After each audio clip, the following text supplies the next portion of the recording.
स्वागत news live TV पर और मैं हूं मीनू राठी लेकर आई हूं आपके लिए कुछ खास खबरें। तो चलिए नजर डालते हैं आज के कुछ खास खबरों पर। योगी आदित्यनाथ जैसा बनना होगा अपनी सरकार पर भड़के पवन कल्याण। कनाडा हमले पर भी दी तीखी प्रतिक्रिया। जी हां, आंध्र प्रदेश के चंद्रबाबू नायडू सरकार में उप मुख्यमंत्री पवन कल्याण अपनी गठबंधन सरकार पर भड़कते नजर आए हैं। अभिनेता से नेता बने कल्याण ने राज्य की गृह मंत्री अनीता पर अक्षमता का आरोप लगाया है। साथ ही उन्हें उत्तर प्रदेश के सीएम योगी आदित्यनाथ जैसा बनने की सलाह दी और राज्य में बढ़ते अपराधों पर नकेल कसने करने के लिए ठोस कदम उठाने को भी कहा है।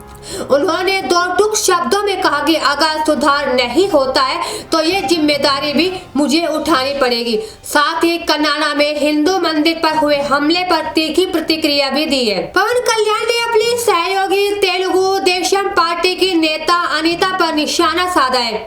उनकी ये चेतावनी ऐसे समय में आई है जब राज्य में महिलाओं के खिलाफ अपराधों में वृद्धि देखी गई है। बीते दिन 3 साल के बच्ची के साथ यौन उत्पीड़न की घटना सामने आने के बाद कल्याण ने कहा कि आंध्र प्रदेश में शांति और सुरक्षा की स्थिति में उल्लेखनीय कमी आई है और कानून व्यवस्था को योगी आदित्यनाथ के उत्तर प्रदेश जिस तरह से संभाला जाता है यह संभाल रहे हैं और उसी तरह से संभाला जाना चाहिए।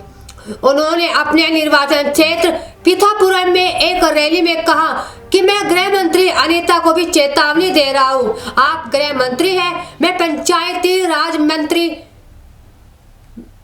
वन एवं पर्यावरण मंत्री हूँ। आप अपने कर्तव्यों का निर्वहन अच्छी तरह से करें, अन्यथा मुझे गृह विभाग में संभालने के लिए मजबूर होना पड़ेगा।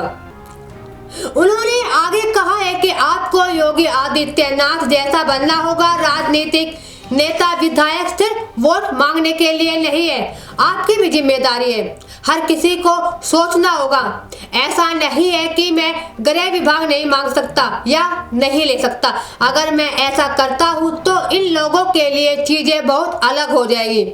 हमें योगी आदित्यनाथ जैसा बनना होगा, अन्यथा अपराधी नहीं बदलेंगे। इसलिए तय करें कि आप बदलेंगे या नहीं। ये कहना है पवन कल्याण का। गृह मंत्री की खुली आलोचना के बाद मतभेद की अटकलें लग रही थी, लेकिन मुख्यमंत्री चंद्रबाबू नायडू की कैबिनेट के एक अन्य वरिष्ठ मंत्री नारायण ने कहा है कि उप मुख्यमंत्री के तौर पर पवन कल्याण को गलतियां बताने और मंत्रियों को सही राह पर लाने का अधिकार है। इसके अलावा रविवार को कनाडा में हिंदू मंदिर पर हमले को लेकर डिप्टी सीएम कल्याण ने तीखी प्रतिक्रिया भी दी है। मुख्यमंत्री ने कहा कि कनाडा में एक हिंदू मंदिर और हिंदुओं पर हमला मन पर आघात करता है, जिससे पीड़ा और चिंता दोनों पैदा हो रही है। आंध्र प्रदेश के डिप्टी सीएम ने सोशल मीडिया एक्स पर पोस्ट साझा कर लिखा है कि उन्हें अपने हिंदू भाई और बहनों को पाकिस्तान, अफगानिस्तान और हाल ही में बांग्लादेश जैसी जगहों पर उत्पीड़न, हिंसा और अकल्पनीय पीड़ा सहते हुए देखकर बहुत ही दुख होता है। हिंदू एक वैश्विक अल्पसंख्यक है और इस तरह उन पर कम ध्यान दिया जाता है, कम एकजुटता होती है और उन्हें आसानी से निशाना बनाया जाता है। उनके खिलाफ नफरत की हर कार्रवाई, दुर्व्यवहार की हर घटना उन सभी के लिए एक झटका है जो मानवता और शांति को ज्यादा इम्पोर्टेंस देते हैं। उन्होंने कहा है कि कनाडा में एक हिंदू मंदिर और हिंदुओं पर हुआ हमला दिल पर आघात करता है, पीड़ा और चिंता दोनों पैदा करता है और हमारी आशा है कि कनाडाई सरकार वहां के हिंदू समुदाय के लिए एक सुरक्षित वातावरण सुनिश्चित करने के लिए तत्काल जरूरी कदम उठाएगी। लेकिन ये एक अलग घटना से कहीं ज्यादा है। विभिन्न देशों में हिंदुओं के खिलाफ हिंसा और घृणा की घटनाएं जारी है, फिर भी ग्लोबल नेताओं, अंतर्राष्ट्रीय संगठनों और तथाकथित शांति प्रिय गैर सरकारी संगठनों की चुप्पी उनका समर्थन कर रहा है।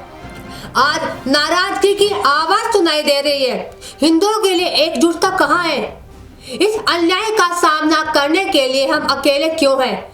उन्होंने ये भी कहा है कि यह केवल करुणा का नहीं बल्कि एक्शन का आह्वान है।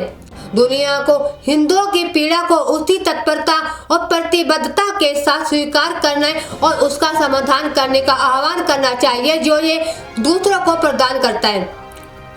मानवता के खिलाफ चयनात्मक करुणा का रवैया बर्दाश्त नहीं किया जा सकता। तो आइए हम भी कहीं भी किसी भी समुदाय के उत्पीड़न के खिलाफ एक संकल्प के साथ एकजुट हो। ये कहना है पवन कल्याण का, और उन्होंने जो संदेश दिया है वो वाकई में बहुत अच्छा संदेश है, खासकर मानवता के लिए भी। अगर हिंदुओं के साथ ऐसा ही चलता रहा तो वो दिन दूर नहीं है कि ये उत्पीड़न कुछ और ज्यादा ही हो जाएगा। तो हम सबको इस उत्पीड़न के खिलाफ संकल्प के साथ एकजुट होना बेहद ही जरूरी है। जरूरी नहीं है बल्कि हमको एकजुट होना पड़ेगा, तभी जाके कुछ हल निकल पाएगा। तो आज के लिए बस इतना ही। आगे भी हम आपके लिए लेकर आते रहेंगे कुछ और खास खबरें। तब तक बने रहिए हमारे channel connect Bharat news live TV पर। नमस्कार।